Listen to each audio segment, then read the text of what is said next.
Geng, aku tadi dah pusing-pusing kat sini Memang letih gila. Nasib baik aku ada bawa benda ni geng. Okey, Fan Hua Yuli. Ni teh ginseng buah goji 10 bahan. Okey, sekejap lagi aku explain bahannya apa. Sebenarnya aku nak bancur dulu.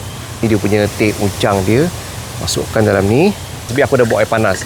Sebabnya air ni memang air tenaga lah bagi aku kan. Kalau jalan jauh-jauh ke apa ke. Okey. So teh ni tak payah bubur gula pun. Macam ni je. Okey, ni aku just uncang je dia macam ni. Dia dah sebati apa semua. Baru kita minum dia. Bismillahirrahmanirrahim. Oh, memang best gila.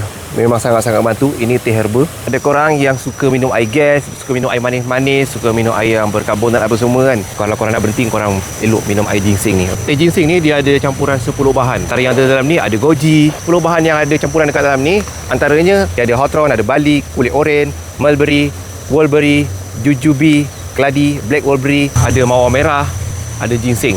Untuk kepada ibu mengandung dan anak-anak yang bawah umur 14 tahun, sebelum nak minum ni korang kena check dulu lah kesihatan korang. So kalau doktor kata kesihatan korang okey, tak ada masalah, boleh terus minum ni. Cara nak minum dia pula senang je.